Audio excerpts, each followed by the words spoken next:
Sebelum memulai program siaran ini, kita akan sama-sama berdoa. Mari kita siapkan hati kita, memohon tuntunan Tuhan agar program siaran ini disertai oleh Roh Kudus. Terima kasih Tuhan. Kami datang kepadamu dengan kerinduan untuk datang beribadah kepadamu Tuhan, mendengarkan firman-Mu Tuhan. Terima kasih Tuhan. Anugerah indah kami ada lagi Tuhan. Terima kasih Tuhan Yesus. Berkati Tuhan kami semua malam hari. Mari nyatakan setiap kerinduan kita untuk datang pada Tuhan. Ku rindu setiap waktu hidup di kebenaran-Mu, bukan dengan kuatku, namun karena Roh-Mu.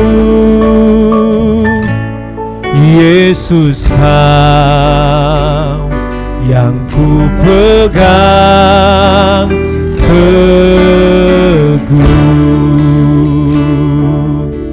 Dari awal katakan, ku rindu Tuhan.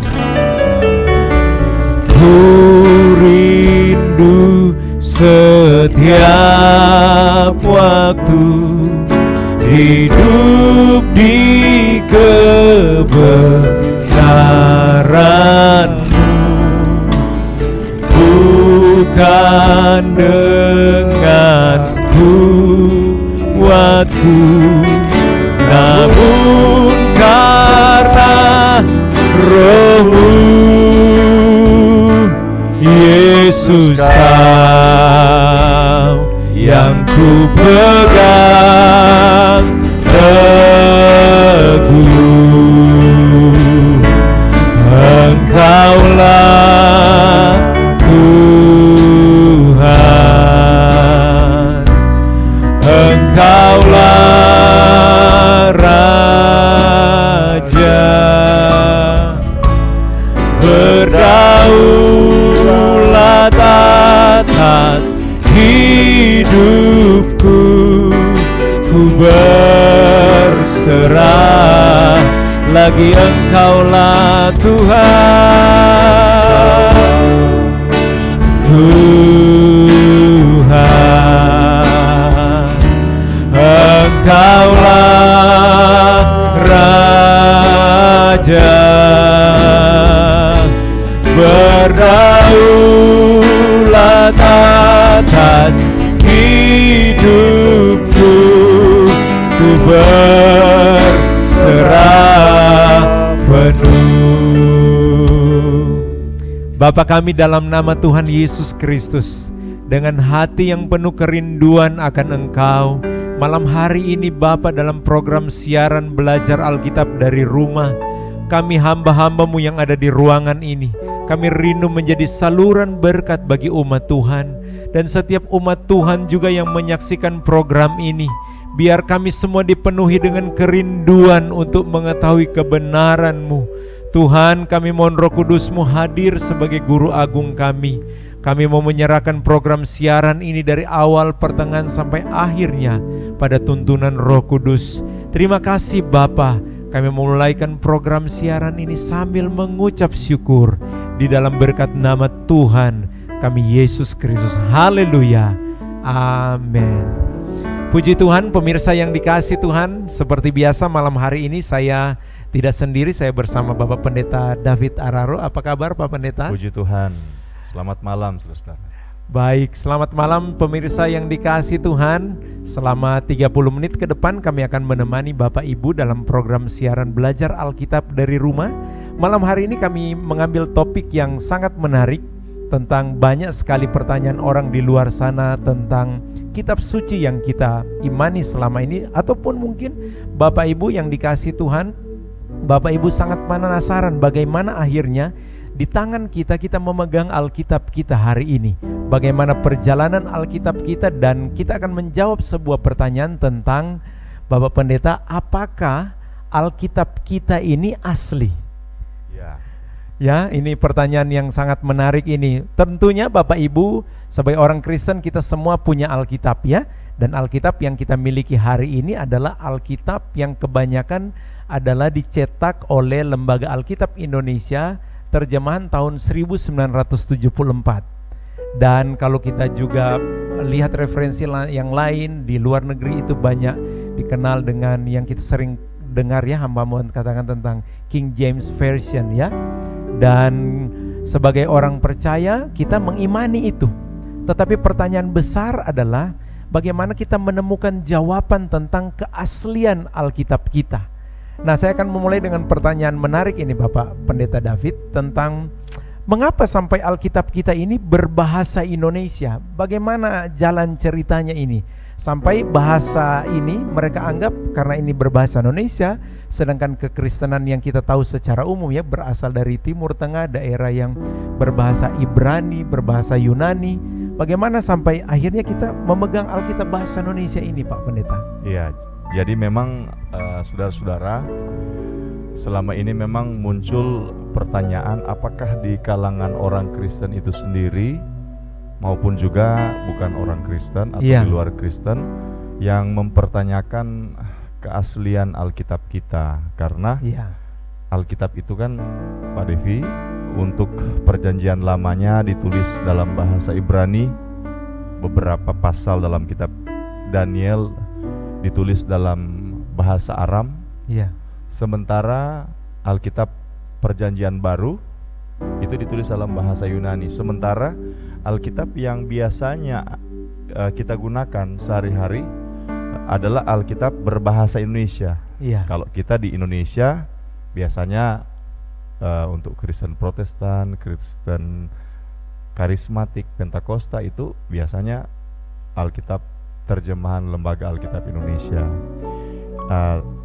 Semakin kemari Bro Devi, maka kita melihat adanya Alkitab terjemahan bahasa Inggris. Nah, ini kan yang kita gunakan Alkitab berbahasa Indonesia. Kita juga sering membandingkan dengan Alkitab berbahasa Inggris. Tetapi Alkitab berbahasa asli itu Alkitab bahasa Ibrani Aramaik untuk PL dan Alkitab berbahasa Yunani untuk perjanjian baru. Sehingga orang di mana keasliannya, ini diragukan keasliannya. Betul. Jadi sebenarnya permasalahan tentang keaslian Alkitab itu sebenarnya adalah disebabkan oleh dua alasan mendasar. Disebabkan oleh dua alasan mendasar. Yang pertama adalah permasalahan penyalinan. Dan yang kedua adalah permasalahan penerjemahan. Nah, jadi maksudnya begini Pak Devi, Alkitab perjanjian lama misalnya seperti misalnya Alkitab yang ditulis oleh Musa. Tulisan tangan Musa misalnya. Nah, tulisan tangan Musa tersebut misalnya biasa naskah yang ditulis oleh Musa disebut sebagai autograf. Jadi naskah pertama. Saya misalnya kasih ilustrasi kepada pemirsa di rumah. Saya pakai Jadi saya kasih kode A. Jadi ini adalah naskah yang ditulis oleh Musa. Jadi A. Naskah autografnya A. Nah, sesudah beberapa waktu kemudian, naskah ini Pak Devi, kan karena bahannya dari papirus atau bahannya dari perkamen, maka naskah ini akan menjadi usang, menjadi tua, akan bisa rusak, rapuh, ya kan? Misalnya dari perkamen, dari kulit binatang, di satu waktu dia akan rapuh, satu waktu dia akan gampang rusak. Nah, naskah ini perlu ditulis, disalin. Nah, jadi disalin, setelah disalin maka didapatlah naskah B misalnya. Naskah B. Kemudian karena naskah yang ditulis oleh Musa sekitar 1500 sebelum Masehi sampai ke masa kita itu cukup jauh, maka ini naskah yang salinan dari naskah asli ini setiap waktu harus disalin, dan akhirnya didapatlah naskah tertua, naskah salinan tertua yang masih ada, yang disalin oleh orang Masoret itu sekitar tahun 900 Masehi. Nah, dari naskah Masoret inilah Pak Devi, kemudian akhirnya naskah ini menjadi dasar untuk penerjemahan Alkitab ke bahasa Inggris, misalnya King James Version. Nah, seperti itu Pak Devi. Jadi naskah Alkitab yang jadi pertanyaan orang, sehingga orang berkata bahwa naskah ini tidak asli adalah, apakah naskah yang kita pegang ini sama dengan naskah Musa? Asal mula pertama itu ditulis. Jadi apakah naskah ini, naskah yang ada pada kita yang kemudian menjadi dasar penerjemahan Alkitab ini sama dengan naskah Musa? Jangan-jangan ternyata sudah karena penyalinan kan Pak Devi? Karena penyalinan itu orang bisa ada kemungkinan berbuat salah, ada kelemahan waktu. Bayangkan Pak Devi, mau salin misalnya Kejadian, mau salin Kejadian, atau mau salin kitab Keluaran, atau mau salin kitab Mazmur. Orang bilang, tidak mungkin tidak ada kesalahan, sehingga akhirnya orang meragukan. Karena naskah asli ini sudah tidak ada. Itu menjadi dasar pertama, alasan pertama orang meragukan keaslian Alkitab kita. Yang kedua, seperti yang kata Pak Devi tadi, masalah penerjemahan. Jadi ketika Alkitab berbahasa asli itu bahasanya bahasa Ibrani, bahasa Aram, bahasa Yunani, kemudian diterjemahkan ke bahasa kita, bagaimana kita bisa katakan itu asli? Sedangkan itu merupakan sebuah terjemahan. Nah, tentunya kalau kita ingin membuktikan bahwa Alkitab kita itu asli, kita harus buktikan bahwa naskah yang ditulis oleh Musa, yang saya kasih kode autograf atau A, ini harus sama dengan naskah yang disalin oleh kaum Masoretik. Sebab ini naskah yang paling tua yang ditulis tangan Pak Devi. Yang tahun 900 Masehi. Kemudian kan sekitar tahun 1450 ketika Johannes Gutenberg sudah temukan mesin cetak, sudah tidak ada masalah. Kan semua orang pasti yakin kalau sudah difotokopi, kalau sudah dicetak, kalau sudah di print out, pasti sama, tidak mungkin beda. Tetapi waktu orang masih zaman tulis tangan, nah ini pertanyaan yang menarik ini. Jadi waktu zaman masih tulis tangan, apakah naskah-naskah yang disalin tersebut itu tidak ada kesalahannya? Nah, itu yang kita harus buktikan, bahwa naskah yang ditulis oleh Musa itu sama dengan naskah yang disalin oleh para penyalin. Nah, jadi untuk membuktikan hal ini maka ada dua hal Pak Devi. Yang pertama adalah kita bisa katakan bahwa naskah salinan itu sama dengan naskah yang ditulis oleh Musa, atau naskah yang ditulis oleh penulis Alkitab itu sama dengan, tidak ada perbedaan, karena alasan pertama adalah karena penyalinnya, kredibilitas penyalinnya. Nah, kalau misalnya Pak Devi membaca banyak literatur, sumber-sumber, maka kita bisa tahu itu yang akan menjadi penyalin kitab suci, yang bisa jadi penyalin Pak Devi, itu bukan orang sembarangan. Jadi pertama, ini disalin bukan dihafal. Bukan. Tradisi Yahudi, mereka sering menghafal Alkitab.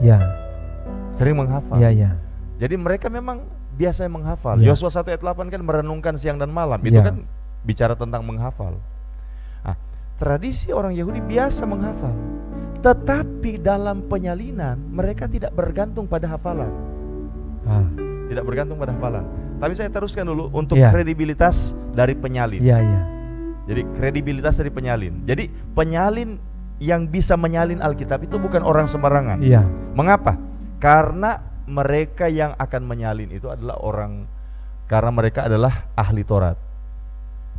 Orang yang sangat paham Alkitab. Saya membaca sebuah literatur dikatakan mereka itu harus mengetahui minimal 4.000 ajaran Taurat. Mereka harus tahu itu, Pak. Iya. Jadi mereka adalah sarjana-sarjana Yahudi yang terpilih. Jadi sarjana Yahudi, tetapi bukan semua sarjana Yahudi boleh jadi penyalin, tidak boleh. Sarjana Yahudi yang terpilih, kemudian mereka mengikuti pendidikan khusus, dan kemudian mereka seperti diberi sertifikat. Jadi ada sertifikasinya, Pak Devi. Khusus untuk menjadi penyalin Alkitab. Menjadi penyalin Alkitab. Jadi pertama, mengapa kita bisa yakin salinan Alkitab sama dengan naskah asli? Naskah pertama. Iya. Karena penyalinnya orang yang punya kredibilitas yang dapat kita percayai. Maksudnya orang-orang yang memang dipilih khusus ya, Iya. terpelajar dan dipilih secara khusus. Dipilih secara khusus, Iya. mengikuti pendidikan secara khusus. Itu yang pertama, alasan Iya. pertama. Alasan yang kedua adalah karena prosedur penyalinannya. Iya. Jadi proses penyalinannya itu, Pak Devi, tidak main-main. Sangat ketat, sangat disiplin. Jadi orang Yahudi itu sangat ketat, sangat disiplin dalam menyalin Alkitab. Nah, ada beberapa prosedur yang ada banyak, tetapi beberapa saja yang saya pilih. Iya. Yang saya pilih, yang pertama adalah ketika mereka akan menyalin Alkitab. Iya. Jadi mereka akan menyalin Alkitab dalam sebuah salinan, maka mereka harus mempersiapkan pertama media. Nah, misalnya perkamen. Mereka harus siapkan perkamennya. Mereka harus siapkan. Kemudian mereka harus siapkan tintanya. Iya. Kemudian mereka harus persiapkan pena. Mereka harus persiapkan itu. Jadi baik media yang digunakan, misalnya papirus atau perkamen, maupun tinta, maupun penanya, itu harus media, tinta, pena yang memang dipersiapkan khusus untuk penyalinan. Iya. Tidak boleh sembarang pena. Misalnya kan kalau sekarang orang tanda tangan misalnya, misalnya dia lupa pena, pinjam pena. Oh, tidak boleh. Orang Yahudi kalau mau menyalin Alkitab sudah dipersiapkan pena secara khusus. Iya. Kemudian dipersiapkan tinta secara khusus. Seperti misalnya kalau kita ikut pemilu, Pak Devi. Iya. Tidak semua tinta bisa kita gunakan. Hanya tinta khusus yang memang sudah disiapkan oleh pemerintah. Iya. Nah, jadi tintanya dipersiapkan, penanya dipersiapkan, medianya dipersiapkan. Jangan sampai ada titik-titik kecil. Jadi harus putih bersih, Pak Devi.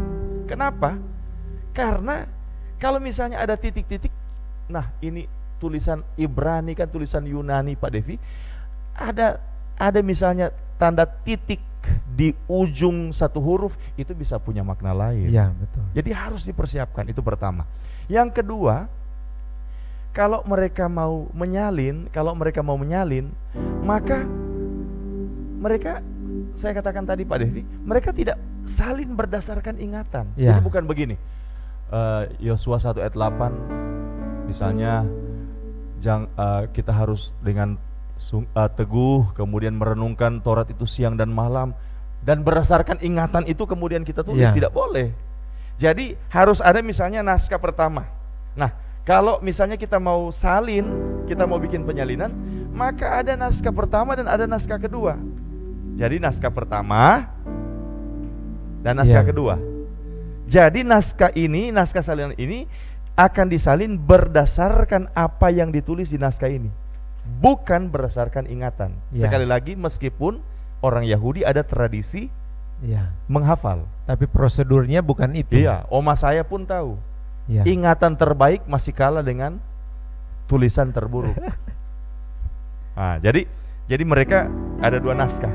Ini naskah otentik yang akan menjadi dasar penyalinan, dan kemudian mereka mulai menyalin.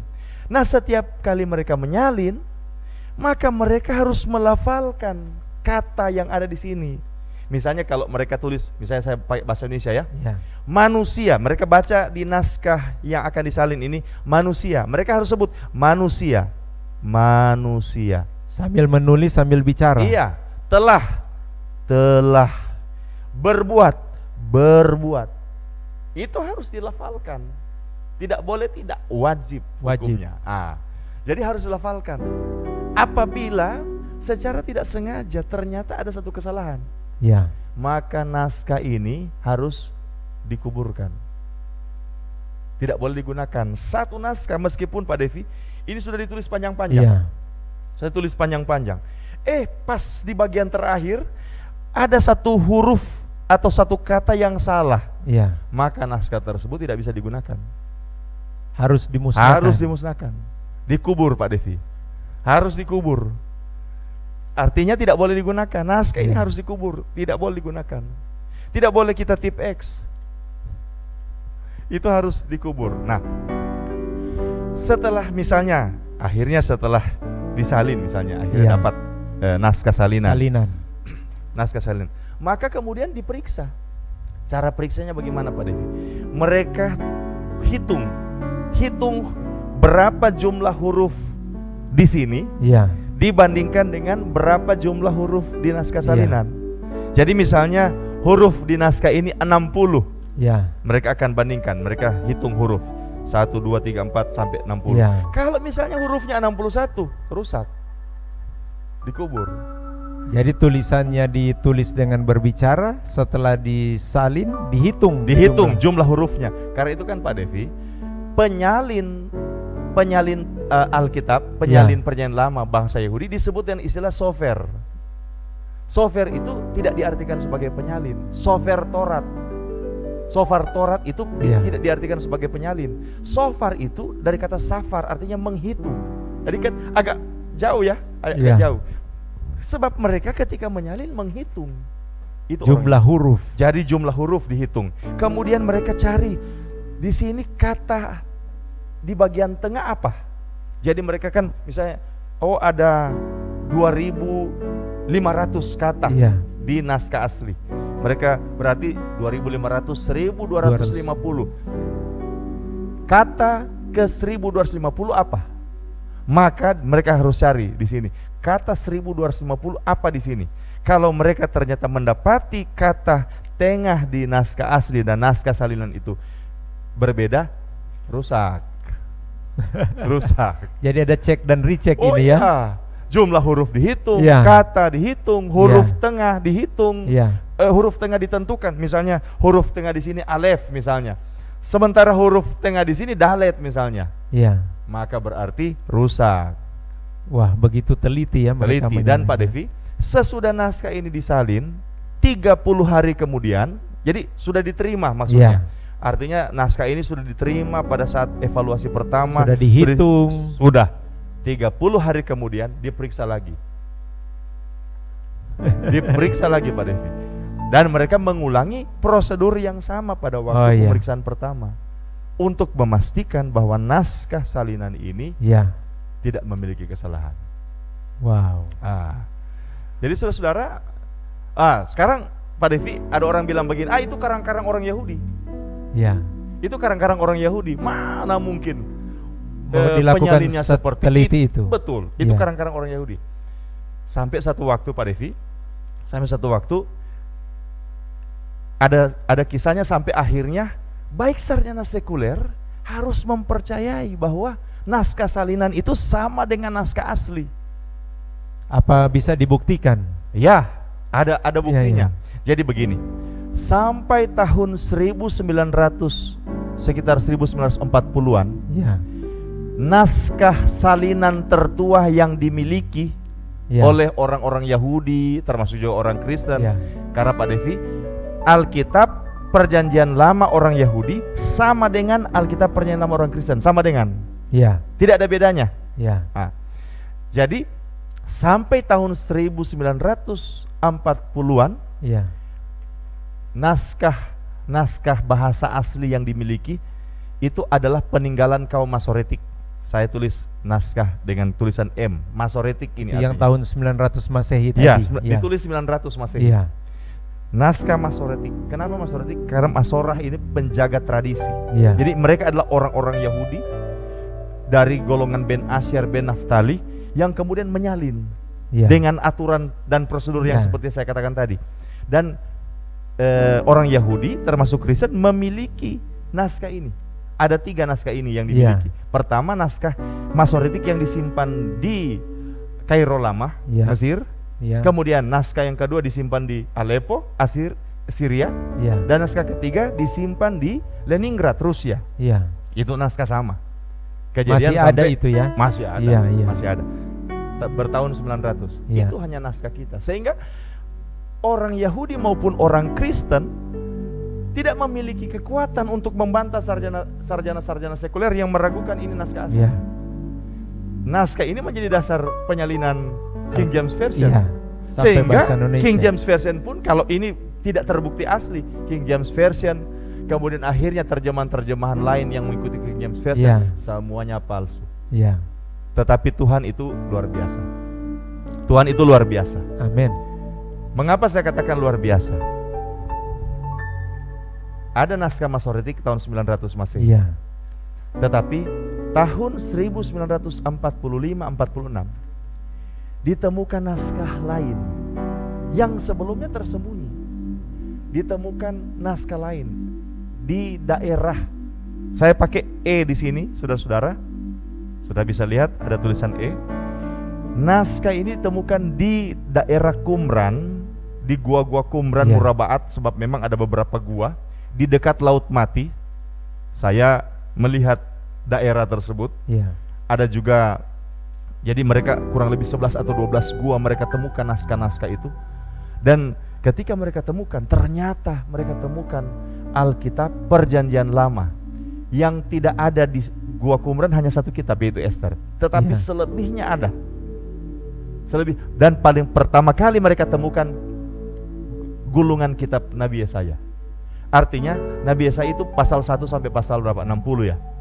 Semua pasal kitab Yesaya itu ada. Jadi Iya. 100% kitab Nabi Yesaya Lengkap. lengkap ditemukan di Gua Qumran. Iya. Ditemukan di Gua. Dan Pak Devi, waktu itu kemudian akhirnya dibandingkan naskah. Jadi setelah diteliti ternyata naskah Qumran itu disalin oleh orang Esseni Iya. pada tahun 1150 sebelum Masehi. Nah, pada tahun 150 Masehi orang Esseni menulis naskah Qumran, naskah Perjanjian Lama. Dan kemudian Pak Devi akhirnya coba-coba dibandingkan Iya. naskah Masoretik tahun 900 Iya. Masehi dan naskah Esseni, naskah Qumran atau Dead Sea Scroll, gulungan Laut Mati, Iya. tahun 150 Masehi. Dan ketika mereka membandingkan, Pak Devi tahu, kitab Nabi Yesaya itu merupakan sebuah gulungan kitab panjang Iya. yang lebarnya 31, mungkin seperti ini ya. Di sini ini kan sekitar 29, Iya. tambah mungkin beberapa sentimeter, ini lebar. Kemudian panjang gulungan itu Pak Devi 7,31 meter. Jadi saudara, 7,31 meter itu gulungan kitab Nabi Ya. Yesaya. Jadi saudara, ini saya minta maaf ya, ini 31 sentimeter, sementara ini 7,31 meter, 731 sentimeter. Ini gulungan itu ketika dibandingkan antara gulungan Esseni dan naskah Masoret tentang Nabi Iya. Yesaya, Pak Devi tahu, tidak ada kata yang berbeda. Wow. Dengan jarak 1200 kurang lebih 1150 tahun. Penulisan. 1150 tahun. bedanya. Satu ditemukan di Laut Mati, yang naskah yang lain ditemukan di Aleppo, Iya. ditemukan di Leningrad, Rusia. Bayangkan Iya. di Rusia ini, bukan di Manumpi Taeng. Ini di Rusia, di Leningrad, di Aleppo, di Syria, kemudian di Kairo Lama, di Mesir. Iya. Dibandingkan dengan yang ditemukan di Laut Mati pada Iya. yang jaraknya ratusan ribuan kilometer, Iya. dengan jarak waktu 1150 Iya. tahun. Pak Devi tahu, tidak ada kata yang berbeda, sama. Padahal negaranya beda bahasa, Iya. ya, tapi keaslian Alkitab dipertahankan dia Iya. punya tulisan. Artinya kalau misalnya naskah ini, Iya. naskah Masoretik tahun 900 Iya. Masehi dan naskah Esseni tahun 150 Masehi, Iya. sebelum Masehi itu sama, berarti orang-orang yang menyalin memang betul dikatakan oleh orang-orang Yahudi tersebut. Atau bisa membuktikan bahwa SOP atau standar prosedur penyalinan Alkitab itu benar-benar dilakukan. Saya kasih gambaran Pak Devi. Saya kasih gambaran. Iya. Saya rasa Bapak Ibu saudara sekalian pernah makan ayam goreng yang dibuat oleh opa namanya Colonel Sanders. KFC. Pak Devi pernah makan itu? Saya Beberapa pertama kali. kali makan ayam goreng itu Pak Devi, sambalnya saja dan nasi saya pikir itu mantap. Pak Devi tahu? Rasa KFC di Manado Iya. dan rasa KFC di Bitung, Iya. rasa KFC di Jakarta beda atau sama? Sama, Pak. Kenapa sama? Karena resepnya sama. Pertama resepnya sama. Iya. Yang kedua, saya pernah dengar dari ada seorang teman yang kerja di KFC. Iya. Prosedurnya, SOP-nya sama Iya. persis. Sehingga meskipun di Amerika dan di Bitung, di Manado sama. Begitu juga dengan naskah-naskah ini. Iya. Kenapa naskah-naskah ini, saudara-saudara? Naskah-naskah ini meskipun satu ada di Leningrad, satu ada di Aleppo, satu Iya. ada di Kairo Lama, satu ada di Qumran Murabaat, itu sama karena Iya. SOP-nya sama. Dan logika kita, kalau orang pintar berlogika, pasti dia tahu hukum silogisme. Iya. Kalau dua ini sama dengan jarak 1150 tahun, maka kita bisa katakan naskah-naskah salinan itu pasti sama dengan naskah asli, autograf. Iya. Dari sini saudara-saudara, dari sini sarjana-sarjana sekuler yang paham ini, yang betul-betul menyelidiki ini, itu mengakui naskah Alkitab Kristen kita, naskah Yahudi, Perjanjian Lama dan Kristen kan sama. Itu tidak dapat diragukan. Orang-orang yang tidak tahu kisah ini saja Pak Devi yang ragu. Tapi kalau orang-orang tahu, Iya. tidak boleh ragu. Nah, Wah, ini menyatakan kepada kita semua tentang bagaimana kita mengimani ya isi dari firman Tuhan. Iya. Atau kitab suci kita adalah Alkitab. Ternyata sejarah penulisannya sehingga kita di tangan kita ini ada Alkitab berbahasa Indonesia yang banyak kali ya kita katakan di awal tadi orang berkata tidak asli. Nah, kita akhirnya dapat menarik sebuah benang merah yang mungkin pasti orang berpikir bahwa tidak asli karena berbeda bahasa, tetapi isinya jadi Pak Devi begini, jadi bahasa aslinya, ya, kita kan punya Alkitab berbahasa asli iya, sekarang. Nah, Alkitab berbahasa asli yang kita miliki sama Iya. dengan Alkitab naskah pertama. iya, Sekarang masalah terjemahan. iya, Nah, itu yang menarik. orang bilang, oh karena kita punya Alkitab bahasa Indonesia, Iya. maka itu berarti tandanya kita bukan punya Alkitab yang asli. Oh siap, tidak boleh seperti itu. Itu Iya. logika yang keliru. Iya. Kalau kita jadi terjemahan bukanlah menjadi dasar untuk meragukan keaslian. Iya. Jadi terjemahan bukanlah Iya. dasar meragukan keaslian. Mengapa saya katakan terjemahan bukanlah dasar meragukan keaslian? Iya. Karena begini Pak Devi, setiap kitab suci punya terjemahan. Iya. Dan tidak ada kitab suci di dunia yang terjemahannya itu kemudian dapat dikatakan memang bisa bisa dapat dikatakan asli. Iya. Iya. Setiap kitab suci, misalnya Kristen, bahasa aslinya Perjanjian Baru misalnya bahasa Yunani, Iya. kita punya terjemahan Indonesia. Kitab suci agama lain juga punya. Iya. Kitab suci misalnya Quran, ada bahasa aslinya bahasa Arab, Iya. tapi ada terjemahannya bahasa Indonesia. Iya. Jadi sama-sama. Jadi bukan jadi dasar bahwa Iya. kalau ada terjemahan, oh itu bukan asli. Bukan. Tidak seperti itu. Dan masalah penerjemahan Pak Devi, mengapa tidak bisa kita kaitkan juga dengan masalah keaslian? Karena penerjemahan itu kan berkaitan dengan kekasan bahasa. Iya. Dan kalau kita bicara kekasan bahasa, itu begini Pak Devi. Misalnya kita kan punya Alkitab naskah asli, salinan, yang kita sudah buktikan tadi sama dengan naskah Ya. asli yang ditulis oleh oleh misalnya oleh penulis Alkitab pertama. Sumber dari terjemahan ini maksudnya ya. Kemudian sekarang naskah ini kemudian akan diterjemahkan menjadi Alkitab berbahasa Indonesia misalnya. Ya. Waktu menerjemahkan Pak Devi, maka tidak semua kata bisa diterjemahkan ke dalam bahasa setempat Ya. secara tepat. Ya. Kenapa? Sebab ada kata dalam bahasa asli yang tidak bisa dipadankan dengan kata Ya. dalam bahasa kita. Contoh, Ya. Alkitab berbahasa Indonesia punya kata baptis misalnya. Ya. Punya kata baptis. Kata baptis Pak Devi itu bukan asli kata bahasa Indonesia. Itu asli kata bahasa Yunani. Ya. Baptizo, bapto dari kata dasar bapto. Tapi waktu mau diterjemahkan ke bahasa Inggris juga tidak ada kata yang cocok dengan bahasa baptis. Ya. Jadi akhirnya baptize. Ya. Waktu mau diterjemahkan ke bahasa Indonesia tidak ada lagi kata yang cocok bahasa Indonesianya. Ya. Maka diterjemahkan baptis. Ya. Jadi ada kata akhirnya misalnya ada kata yang dicari-cari dalam bahasa lokal, apa kata yang cocok dengan itu? Ya. Tidak ada, maka akhirnya pakai kata yang di Ya. Alkitab.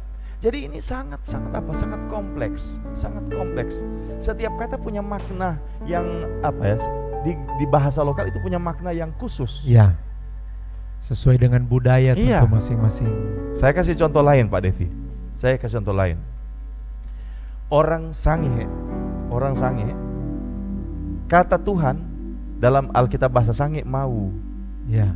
Nah kata mau ini itu bukan digunakan baru saat orang Sangihe jadi Kristen.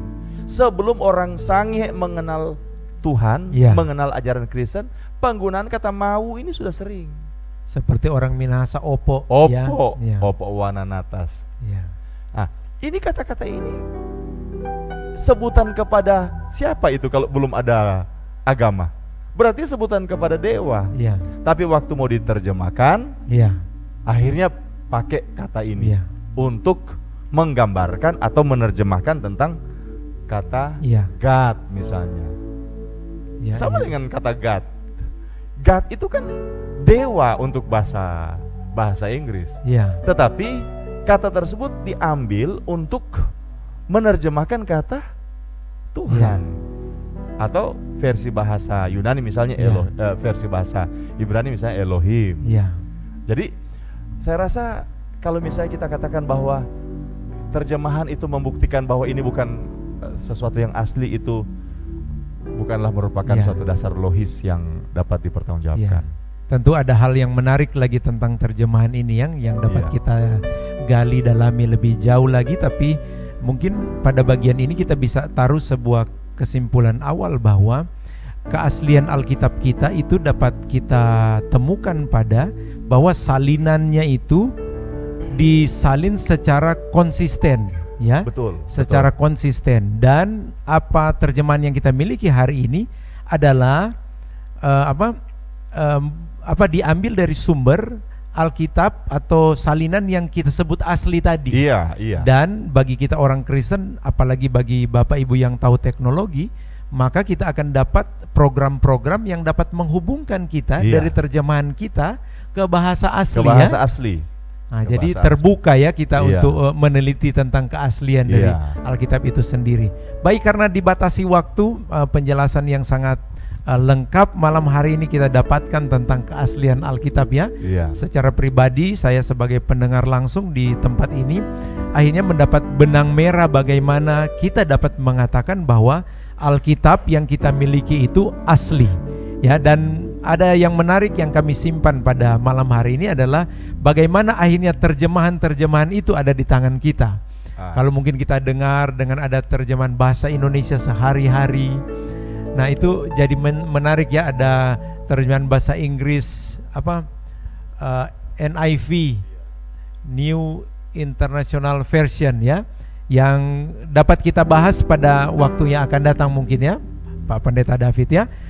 Baik pemirsa yang dikasihi Tuhan, pembicaraan ini masih sangat hangat, tapi kita dibatasi oleh waktu, dan kami akan terus menemani Bapak Ibu dalam program acara Belajar Alkitab dari Rumah setiap hari Selasa malam pukul 8 sampai selesai. Kami akan hadir lagi minggu depan. Kita doa Tuhan beri kita semua kesempatan, beri hikmat bagi para pembicara yang ada, supaya apa yang menjadi kebenaran dari Tuhan bisa disampaikan kepada kita semua. Baik, Pak Pendeta David, kita akan menutup program siaran ini.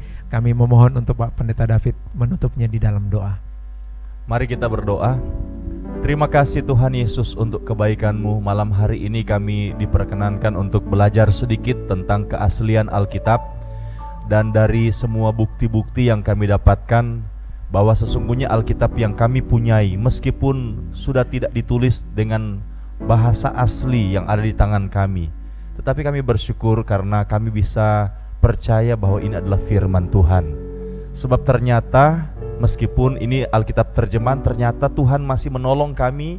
Tuhan masih berdaulat atas sejarah sehingga menyimpan naskah dokumen Alkitab kami dalam bahasa asli yang sama dengan naskah yang pertama ditulis oleh hamba-hamba Tuhan yang Tuhan sudah wahyukan kebenaran-Mu. Kami bersyukur kepadamu Tuhan. Terima kasih Engkau baik bagi kami. Dan biarlah semua kami akan lebih percaya sungguh kepada firman-Mu. Kami tetap berpegang pada kebenaran-Mu. Kami tetap taat mengikuti kehendak-Mu. Dan Tuhan dipuji, dimuliakan. Seberapa banyak kami yang mengikuti program ini diberkati Tuhan. Dan kami terus berdoa di tengah-tengah pandemi ini, biarlah kami dapat menjalaninya dengan baik, menjalaninya dengan berkemenangan, menjaga iman. Dan Tuhan Yesus dimuliakan sebab kami jadi berkat terus bagi banyak orang. Terima kasih Bapa, dalam nama Tuhan Yesus Kristus kami bersyukur. Haleluya, puji Tuhan. Amin. Baik pemirsa, sampai jumpa minggu depan. Tuhan Yesus memberkati.